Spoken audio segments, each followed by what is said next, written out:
पुलिसों की दुनिया में ऐसा कई बार होता है कि जब कातिल को लगता है कि वो कभी पकड़ा नहीं जाएगा, और कई बार ऐसा भी होता है कि उसे लगता है वो पकड़ा जाएगा।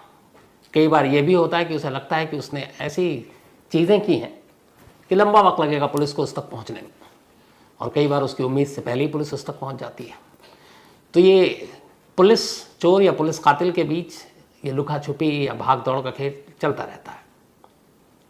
लेकिन ऐसा बहुत कम होता है कि कोई कातिल हो और पुलिस उधर एक केस पे जांच कर रही है, इंक्वायरी चल रही है, पुलिस के ऊपर दबाव है कि कातिल को पकड़े, पुलिस पकड़ नहीं पा रही है, और इधर जो कातिल है वो खुद पुलिस पर दबाव बनाए कि कर क्या रहे हो, कातिल को पकड़ो, हमें इंसाफ दिलाओ। और इसके बाद वो सरकार को लिखे, पुलिस के आला अफसरों को लिखे कि जांच टीम बदलो, इनसे नहीं होगा, अच्छी टीम लगाओ, तेज़ दिमाग अफसर को लगाओ इस केस पर। और फिर जब जांच टीम बदल जाए और वो भी कातिल को ना पकड़े, तो फिर वही शख्स ऊपर जाए और कहे कि ये पुलिस के बस की बात नहीं है, हाई कोर्ट में पहुंच जाए और कहे कि आप पुलिस को कहिए कि कातिल को पकड़े। अब ऐसा बड़े कम केस में होता है। और आज की एक दिलचस्प कहानी कुछ ऐसी ही है। ये कहानी है अब से करीब 17 साल पुरानी, 2006, 26 मई की तारीख थी, 26 मई 2006 साल। केरल का एक इलाका है पथानामम थिट्टा, ये एक डिस्ट्रिक्ट है, और इस डिस्ट्रिक्ट में एक गांव है पुलाद गांव। इस पुलाद गांव में एक परिवार रहा करता था और इसके मुखिया थे जनार्दन नायर। नायर साहब वहाँ डाक विभाग यानी कि पोस्टल डिपार्टमेंट में ठीक ठाक पोस्ट पर थे, और उनकी एक पत्नी थी रमा देवी, कोई औलाद था नहीं। तो पुलाद गांव में रहते थे, दोनों की ज़िंदगी ठीक ठाक चल रही थी। नायर साहब अब बस रिटायरमेंट के कगार पर थे। तभी वो 26 मई की मनहूस तारीख आती है। 26 मई की शाम अपने डाक विभाग दफ्तर से जब नायर साहब घर पहुंचते हैं तो देखते हैं कि घर का दरवाज़ा बंद है अंदर से। अब उस दरवाजे के ऊपर एक जाली थी। वो बहुत आवाज़ देते हैं अपनी बीवी को, क्योंकि दरवाज़ा बाहर से बंद होता तो उन्हें एहसास हो जाता कि बीवी कहीं बाहर गई है, लेकिन अंदर से बंद है। तो उन्हें लगा कि बीवी अंदर है, लेकिन काफ़ी कोशिश के बावजूद जब दरवाज़ा नहीं खुला तो उन्होंने ऊपर जाली से हाथ अंदर किया और अंदर की कुंडी खोल डाली। और जैसे ही वो अंदर पहुँचते हैं तो वो चीखते हुए बाहर निकलते हैं। अंदर उनकी बीवी 50 साल की रमा देवी की लाश पड़ी थी। फ़ौरन चीख पुकार मच जाता है, पड़ोसी आते हैं, फिर पुलिस तक खबर जाती है, पुलिस पहुंचती है। इसके बाद अंतिम संस्कार भी हो जाता है, पुलिस FIR दर्ज कर लेती है, मामले की जांच शुरू हो जाती है। एक सरकारी अफसर की पत्नी का कत्ल हुआ था, अब पुलिस जांच कर रही है। जितने भी चश्मदीद थे उन सबके बयान लिए गए। सबसे पहले चूँकि खुद नायर साहब थे जिन्होंने पहली बार ये लाश देखी, तो उन्होंने भी अपना बयान दर्ज किया कि 26 मई को वो पोस्टल विभाग में थे। रोज़ाना की तरह शाम को 5 बजे जब उनकी छुट्टी हुई तो वो घर आए, कुंडी अंदर से बंद। उन्होंने ऊपर एक ठीक दरवाजे के ऊपर एक जाली है, कई जगह ऐसा होता है, आपने देखा होगा। तो उस जाली से उन्होंने हाथ अंदर डाला, कुंडी खोल कर अंदर गए तो लाश देखी। बाकी पड़ोसियों से भी बातचीत पूछताछ हुई, कोई ऐसी जानकारी मिली नहीं। एक महिला ज़रूर सामने आई जो बिल्कुल पड़ोस में रहती थी। जब पुलिस ने उनसे पूछताछ की तो उन्होंने कहा कि हाँ, मैंने एक शख्स को देखा था, और वो ठीक उसी वक्त की बात है जब मतलब नायर साहब अभी घर पहुंचे नहीं थे, और शाम की बात है। और शाम को आमतौर पर वहाँ के लोग अपने अपने घरों में होते थे। तो उन्होंने कहा कि एक संदिग्ध सस्पिशियस एक शख्स नायर साहब के घर के बाहर टहल रहा था। तो पुलिस ने पूछा, आप उन्हें जानती हैं? बोला, हाँ, मैंने देखा है। वो पिछले 1 हफ्ते से वहीं पास में एक कंस्ट्रक्शन का काम चल रहा था, एक बिल्डिंग बन रही थी, तो उस बिल्डिंग में शायद वो काम करता था, और इससे पहले भी मैंने उसको देखा। लेकिन उस दिन जिस दिन ये वारदात हुई 26 मई को, उस घर के बिल्कुल करीब मैंने देखा उसको, और यूँ ही बेवजह वो इधर उधर देख रहा था, टहल रहा था। तो मुझे लगा भी कि ये क्यों टहल रहा है या क्यों इस तरीके से यहाँ पर कॉलोनी में है। बट इससे पहले कि मैं कुछ कह पाती फिर वो चला गया। अब उस महिला का बयान बड़ा इंपॉर्टेंट था। उस घर के बाहर सिर्फ एक ही सस्पेक्ट था, और वो ये शख्स। पुलिस ने कहा शायद उसका कोई कनेक्शन हो। अब पुलिस उस जगह पर पहुंची जहाँ कंस्ट्रक्शन का काम चल रहा था, और इस बात को अब तक 24 घंटे हो चुके थे। 27 मई को जांच चल रही थी। तो जब कंस्ट्रक्शन की उस जगह पर गए और उन्होंने बताया कि इस होलिये का, चूँकि चश्मदीद थी वो पड़ोसी नायर साहब की, तो वहाँ बताया गया कि हाँ, ये शख्स था, इस होलिये में था। उन्होंने कपड़ा भी बताया।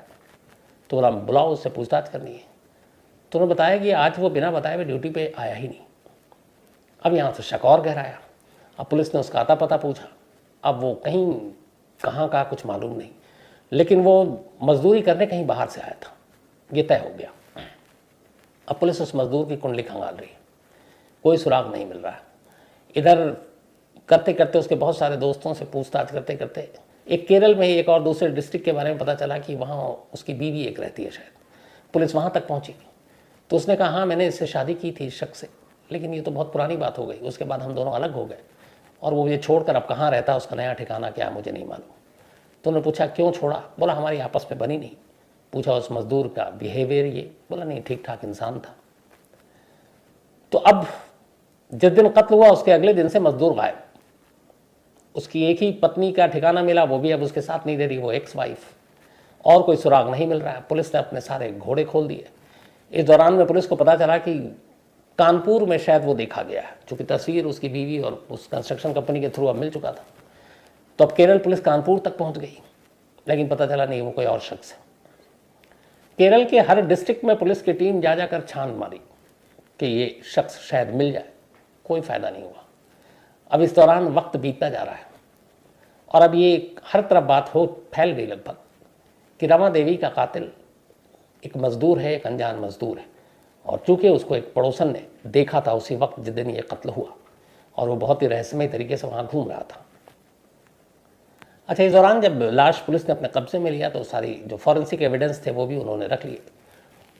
रमा देवी के हाथ में बालों का एक गुच्छा था, जो शायद जब उनका कत्ल हो रहा था तो वो कातिल के साथ हाथापाई कर रही थी, अपने आप को बचाने की जद्दोजहद कर रही थी, और उसी में ये हो सकता है कि उस कातिल का सर उनके हाथ में आ गया और उन्होंने उसके बाल पकड़ लिए ज़ोर से, और उसी वजह से कुछ बाल उनकी मुट्ठियों में रह गए।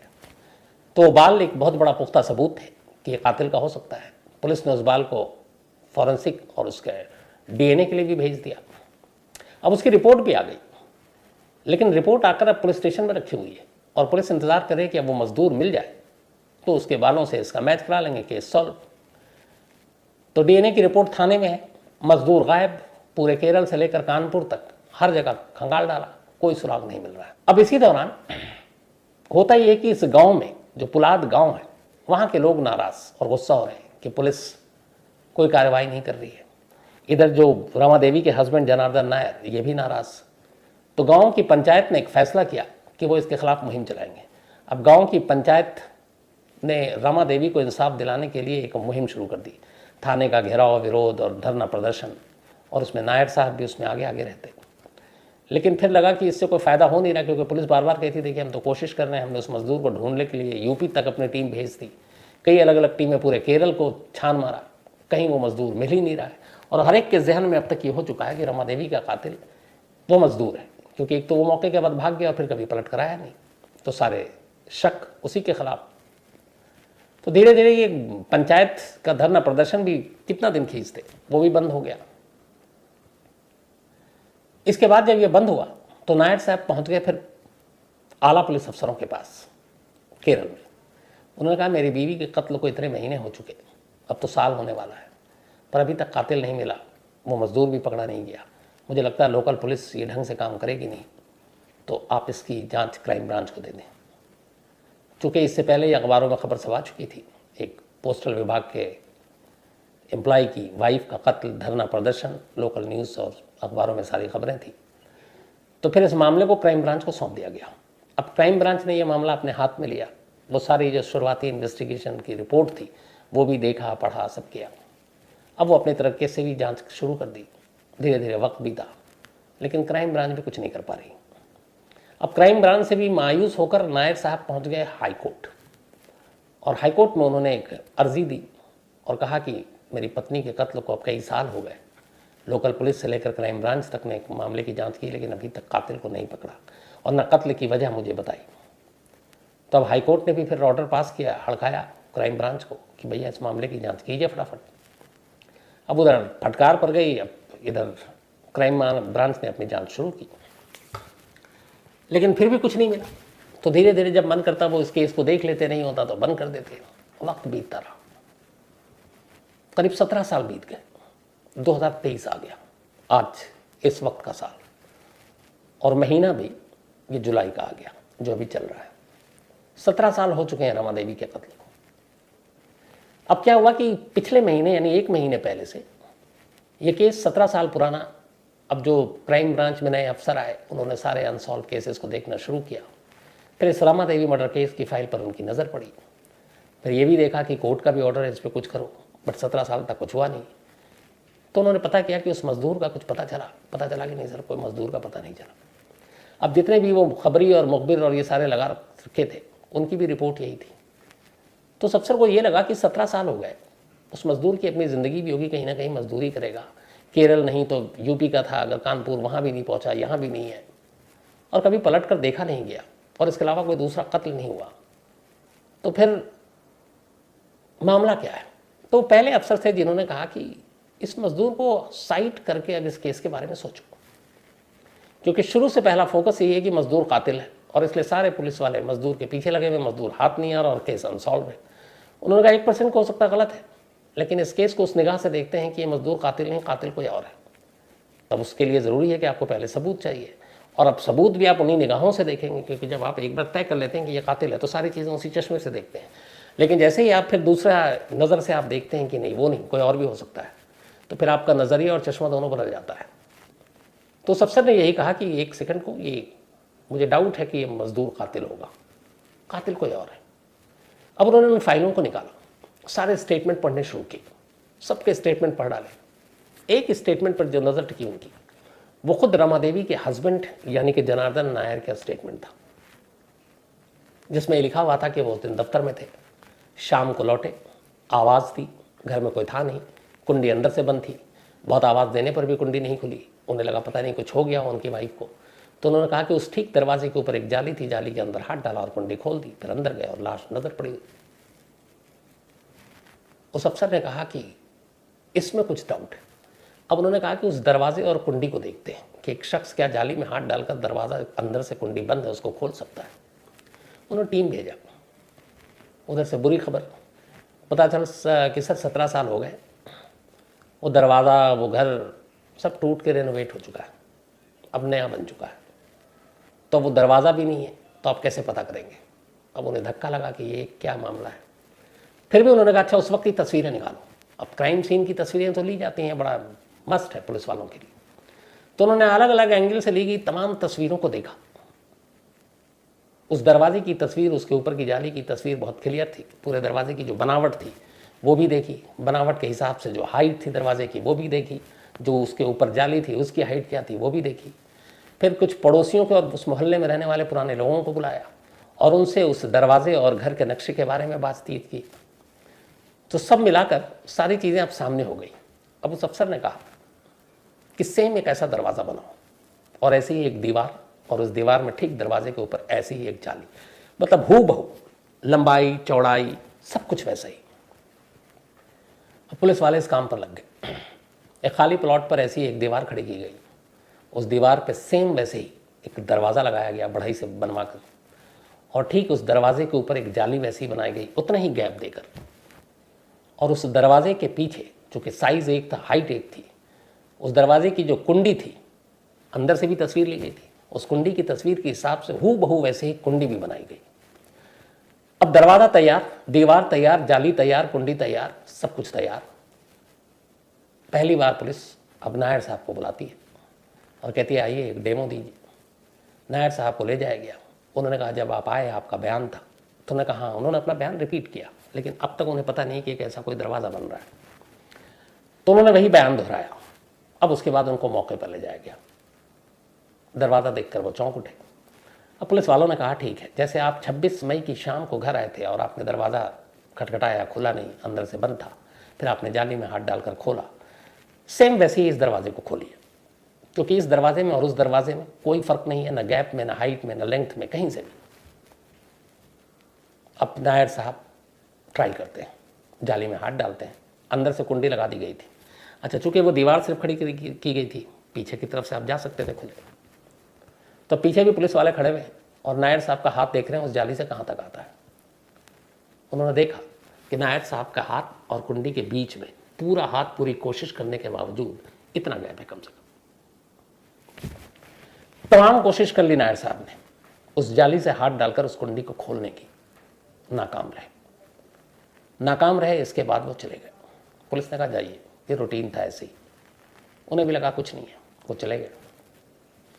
इस दौरान उसी अफसर ने, जब उसको रिपोर्ट मिली कि नायर साहब से कुंडी नहीं खुली, उसकी आंखें चमक उठी, उसे लगा कि वो सही रास्ते पर जा रहा है। अब उसने चुपके से नायर साहब के कुछ DNA सैंपल ले लिए थे, इसी दरवाजे और कुंडी के चक्कर में। अब उसको लेने के बाद ऑलरेडी वो जो रिपोर्ट आई हुई थी 2006 की, हाथों में बालों का गुच्छा था रमा देवी के, जो कातिल के साथ जद्दोजहद के दौरान हाथ में आ गए थे, उसकी DNA रिपोर्ट आई हुई थी। बट उस रिपोर्ट को कभी किसी ने कुछ देखा नहीं, इसलिए कि वो इंतज़ार कर रहे थे कि वो मजदूर कातिल आए, उसका DNA सैंपल लें और फिर इस रिपोर्ट से मैच करें। मिल गया वो कातिल। किसी और का सैंपल लेने की कभी सोची ही नहीं पुलिस ने इन 17 सालों में। अब जब कुंडी वाला हो गया कि नायर साहब फेल हो गए, तो शक उनके ऊपर गया और उस अफसर को पहले ही अब ये यकीन हो चुका कि यही है शायद। अब उसने उनके DNA सैंपल और उस बाल की जो रिपोर्ट आई थी, दोनों को मैच कराया, मैच कर गया। इसका मतलब ये था कि वो जो हाथों में, मुट्ठियों में और आखिरी वक्त में जो बाल थे मकतूल के यानी रमा देवी के, वो उनके अपने पति नायर साहब के थे। अब जब DNA में मैच कर गया, इसके बाद फिर पुलिस ने उन्हें बुलाया, ऑफिशियली उन्हें बताया कि अब आप गिरफ्तार हो चुके हैं। और ये भी पिछले हफ्ते की बात है, इसी जुलाई पिछले हफ्ते की। जब सारी चीज़ें उनके सामने रखी गई, चूँकि पढ़े लिखे नायर साहब पोस्टल डिपार्टमेंट के अफसर, हालांकि वो रिटायर हो गए थे इस कत्ल के बाद, तो जब सारी चीज़ें उनके सामने रख दी गई प्रूफ, तो उनके पास और कोई रास्ता नहीं था। उन्होंने अपना जुर्म एक्सेप्ट किया।